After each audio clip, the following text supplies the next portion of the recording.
The galaxy had never heard a Terran apology before. Not a real one. Sure, there had been the standard diplomatic gestures, carefully sterilized through layers of bureaucracy and rehearsed press statements. But a genuine, unscripted apology from a human? That was rare.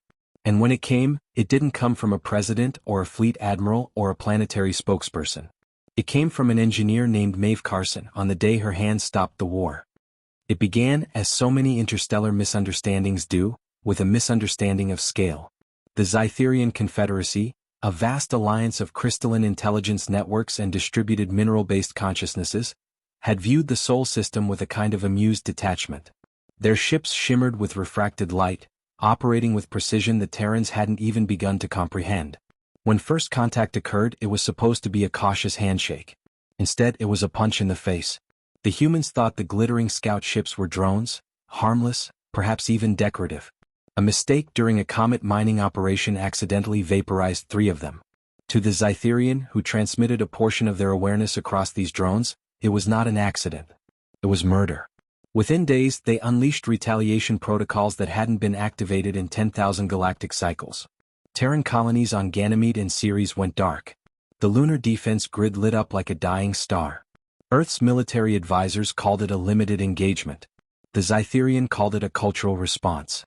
The humans didn't understand how deeply they'd wounded a species whose very concept of identity was distributed across matter. For the Zytherian, the destruction of even a fragment of their physical presence was akin to obliterating history. So they kept escalating. The Zytherian did not demand land. They did not demand reparation. They demanded recognition. That was where it all broke down. Maeve Carson wasn't military. She was an exostructural systems specialist for the Terran Engineering Coalition.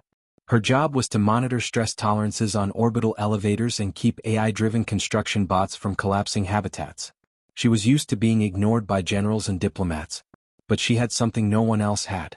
A direct line into the communications protocol of the Zytherian subchannels, thanks to a fluke in a mineral resonance scanner she'd modified to analyze asteroid density. It started as background noise, then a pattern, then a cry.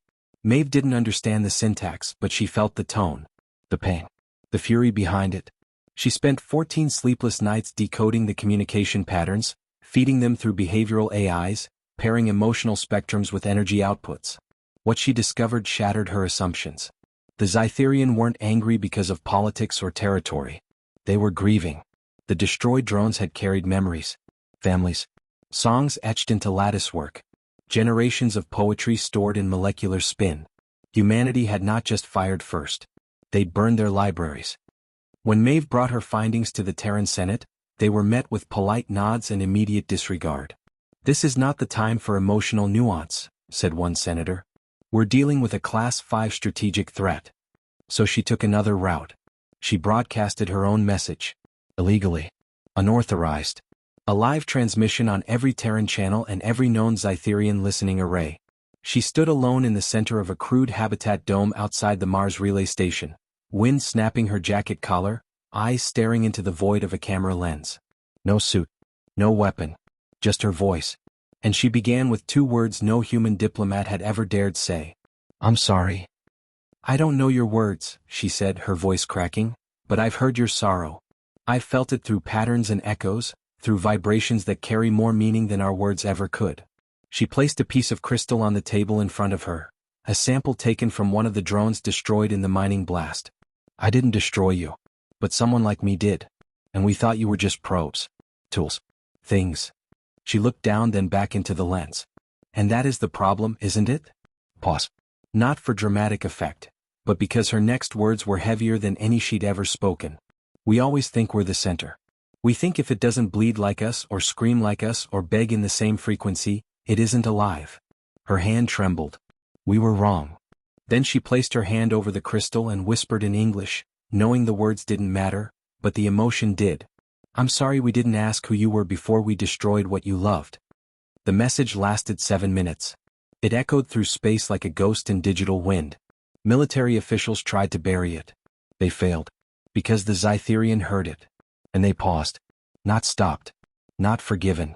But for the first time in the war they hesitated. That was enough. The Zytherian response came not as words but as light.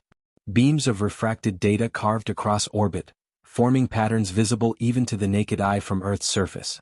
A simple structure. A three-dimensional lattice of harmonic frequencies rendered in visible form. Scholars later translated it to mean recognition received. The galaxy watched. Because if the Zytherian, the coldest, most logic-bound species known, could be moved by an apology, what else might they reconsider? And what else might humanity be capable of? Maeve was detained. Question. Decommissioned from her post. But not erased. She'd done something no one else had dared. She'd made a wound visible. And that was the first step to healing it. Out among the stars, whispers spread. The Zarati hive queens adjusted their diplomatic stance. The Kurati assemblage reopened stalled negotiations. Even the merciless Aothari, whose ships turned moons into glass, added a curious clause to their engagement protocols. Verify intent. Verify emotion. And somewhere in the deeper dark, beyond any known chart, something else had heard. Something old. Something watching. And for the first time in millennia, it wondered, what kind of species apologizes to the void? And what kind of power hides inside such humility?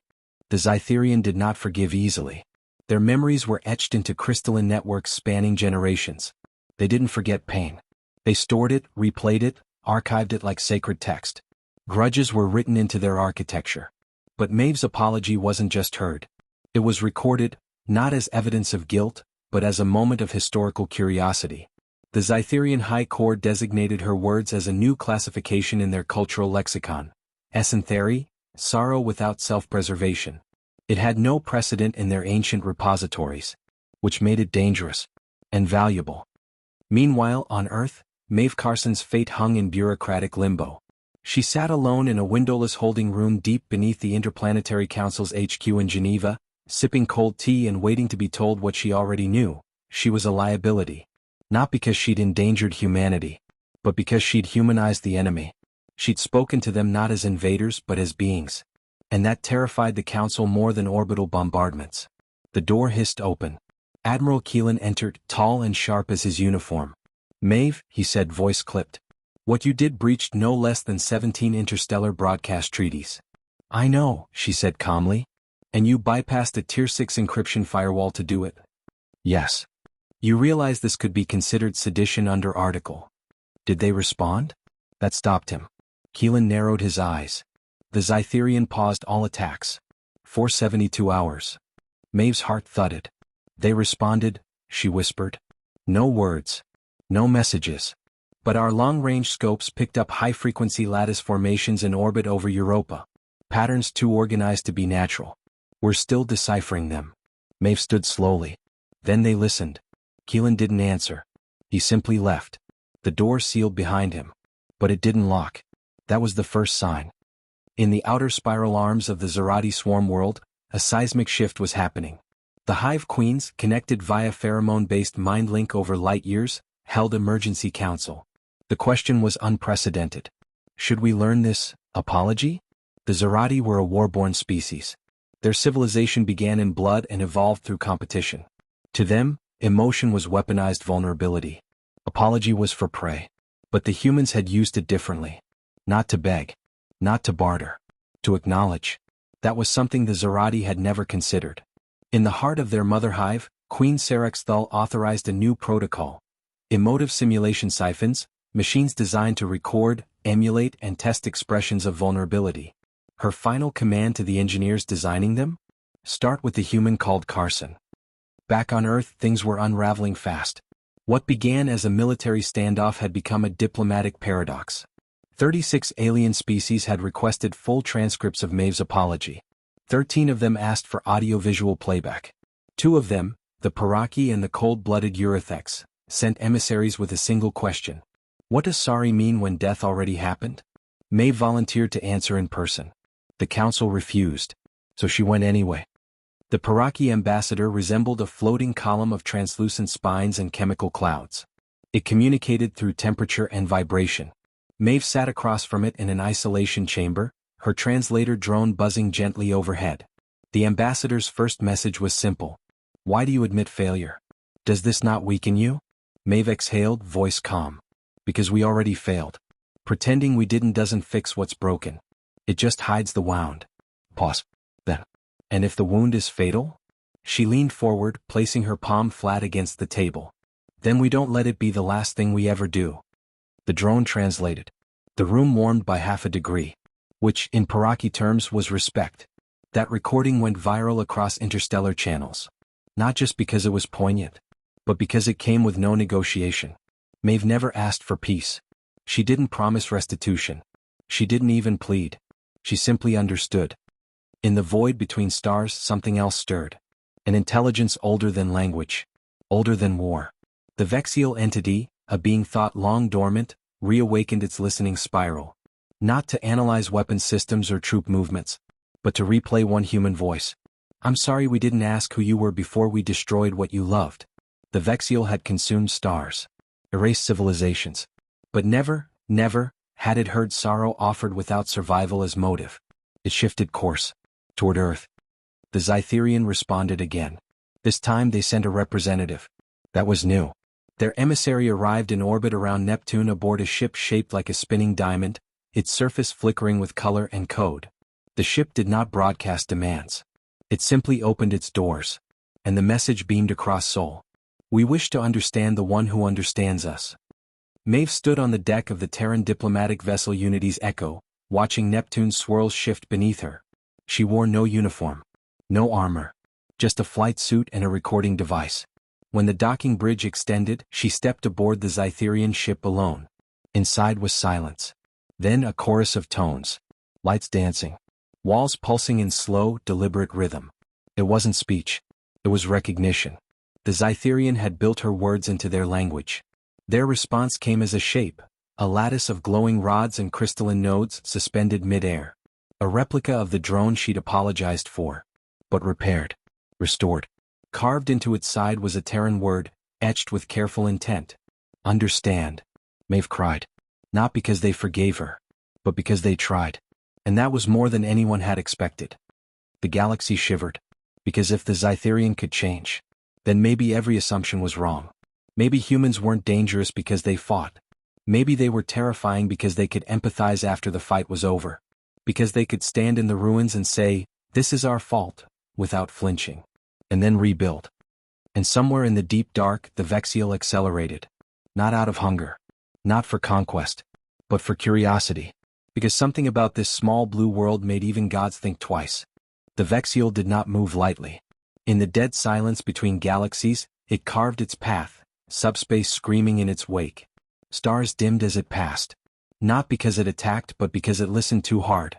For eons, the Vexial had harvested civilizations not for resources but for patterns, complexities, mathematical beauty. It devoured not planets but culture recorded in a way no species understood. What Maeve Carson had given wasn't just an apology. It was an emotional paradox. A species that could invent hyperdrive, construct megastructures and simultaneously kneel and whisper, "We were wrong." The Vexial turned its full focus toward Sol. And the stars wept. Back within the Terran sphere, Maeve had become a reluctant symbol. She wasn't political. Never wanted the spotlight. But as the galaxy spun on a new axis, the cultures of the edge, fringe species that had long avoided contact with major powers, began sending messages directly to her. Encrypted thought bundles. Spiritual echoes. Art encoded in particles. All of them asking the same thing. How do we make our own apology? She answered each one. Personally. Sometimes in words. Sometimes in silence. Sometimes with a crystal from the Zytherian, a poem from Earth or a simple image. Her hand resting on the drone she once wept over. The Terran Council tried to intervene. She ignored them. They called her naive. But they didn't stop her. Because they couldn't explain why diplomatic incidents were dropping across the charted spiral. Or why species who once bombarded each other with antimatter had started exchanging stories. Meanwhile, deep in the heart of Zytherian space, something even stranger occurred. The high core opened. It had never opened before. Even the Zytherian themselves weren't sure what would happen.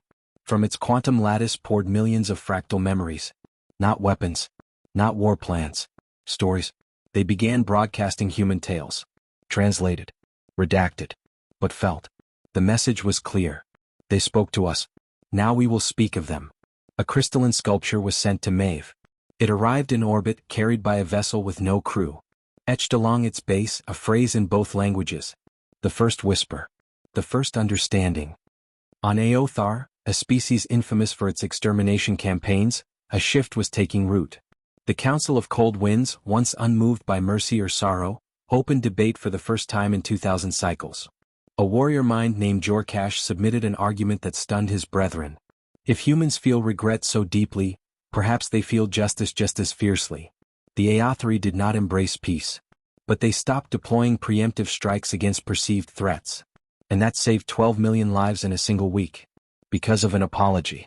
Because of a seed planted by a human who was never trained to lead. On Earth, however, fear was growing. The Vexial signal had been detected approaching Sol.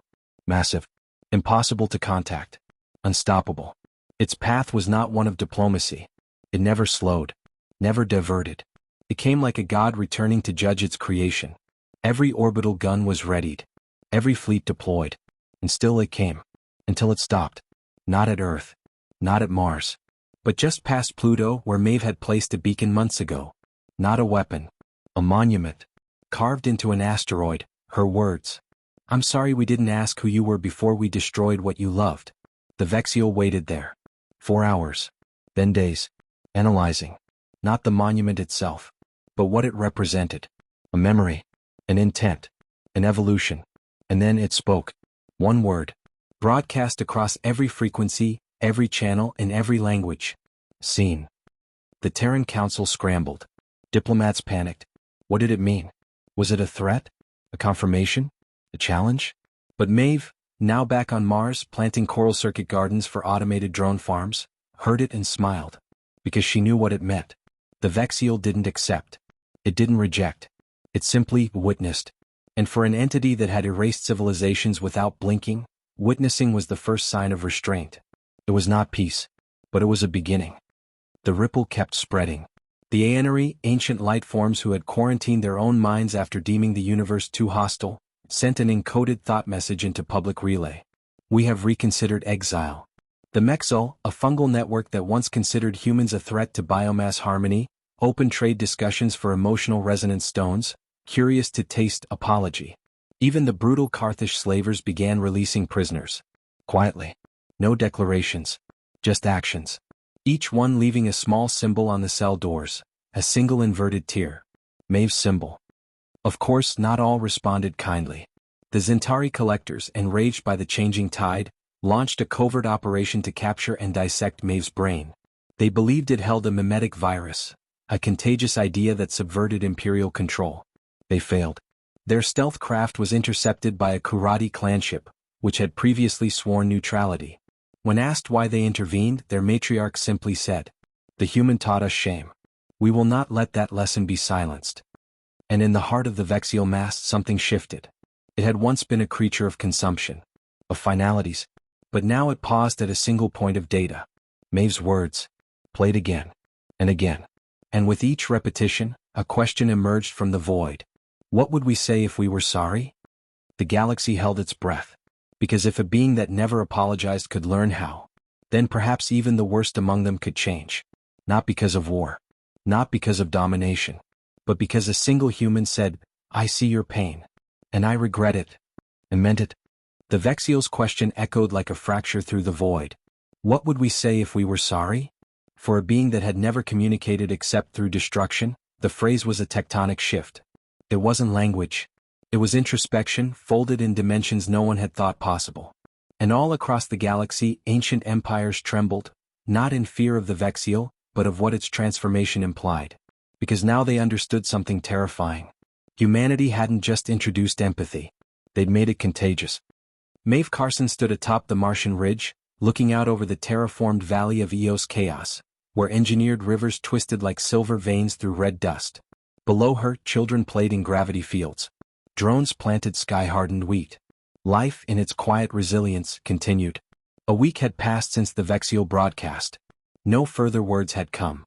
But ships, so many ships, were arriving in orbit. Not to conquer. Not to warn. But to witness. From the molten chambers of the Fornathai moons, to the cold-blooded halls of the Eurythex depth bastions, emissaries had traveled light years to Earth and Mars, not to negotiate or demand, but to ask. How did a species so violent, so erratic, so young, discover this strange, disarming power? The answer was simple. and terrifying. Humans had made empathy a weapon, not to destroy, but to change the very shape of conflict. The first formal summit took place on Ceres, in the cavernous ice chamber turned interstellar hall. Delegates from over 240 species attended, many of whom had never shared a room without bloodshed. In the center, Maeve stood alone. Not with authority, not with armor, but with a notebook in hand. When the Zytherian representative approached her, a glittering spire of refracted memory, it bowed its apex low and said, "We have carried your words to over 2 million nodes of thought." One concept recurred. Maeve waited. Sorrow is not a sign of surrender. It is proof that there is still something worth fighting for. She smiled, blinking back a quiet tear. Then we understand each other. Later that night, alone in her quarters, Maeve was contacted by a quantum burst. No source. No header. Just 5 words. "We are ready to speak." She knew immediately who it was. The Vexial. Her hands trembled. She initiated a full secure relay. No backups, no archives. Not because she wanted secrecy, but because what was coming next belonged only to now. The transmission unfolded. Not in sound. Not in light. But in feelings. She experienced it as a series of memory impressions. A planet falling silent beneath Vexial spires. A child reaching out with no understanding of death. A last survivor whispering love into vacuum before disintegration. The Vexial had kept it all. Every scream. Every hope. Every apology never given. And now it sent them to her. As if to say, "This is what we carry. What do we do with it?" Maeve typed no words. She simply reached out with one hand and placed her palm on the memory crystal of her desk. A direct interface. "I'll carry it with you," she whispered. And across the stars a god blinked. And did not destroy. Weeks passed. A new pattern emerged. Species once thought irreconcilable began sending memory orbs, capsules of ancestral guilt, curated sorrow and long-buried regrets. Not to weaponize. Not to blame. To share. And humanity became the keeper of galactic apologies. The Council adapted. So did the military. But they knew now that control no longer came from ships or guns. It came from listening. The Andari clans composed symphonies based on Earth's history of civil wars and reconciliations. The Morast carved living statues of Maeve's apology across 12 moons. The Zytherian began encoding her message into their offspring, not as a directive, but as a seed, a caution, a prayer, a reminder. And then came the final moment. The Vexial returned. But not to Earth. To Tau Serpentis V, a world it had silenced 1,000 years ago. A world whose last broadcast had been a plea for forgiveness never answered. There, in front of 27 species and 4 Terran warships, the Vexial did something unthinkable. It rebuilt the world. Not perfectly. Not instantly. But cell by cell, ocean by ocean, it returned what it had taken. Not because it needed to. Because it wanted to. And when it finished, it transmitted its second word. Begin. That became the new motto of the Interstellar Accord. Not peace. Not unity. Begin. Begin again. Begin better. Begin together. And so Maeve Carson, the analyst who only wanted to repair a drone, became the quiet soul around whom the galaxy spun a little more gently. She retired not to a seat of power, but to a garden on Luna, where memory crystals grew among roses and old songs played in the wind. And when children asked what she had said that changed the galaxy, she only ever replied, "I meant it." The stars listened. And they wept. And then they changed. Thank you for listening, Traveler of the Void. If you've made it this far, this deep into the heart of an HFY tale, you've felt the echo. You've seen what a single voice can do in a universe of silence. And if you want more stories where humanity doesn't just survive, but defines what it means to live among stars, subscribe to _the Void Narratives _ Hit that button. Let the signal carry. And together we'll keep building a galaxy that thinks twice, because humans spoke once. Satellite Sparkles. Let me know if you'd like the cover art or any visuals inspired by this story.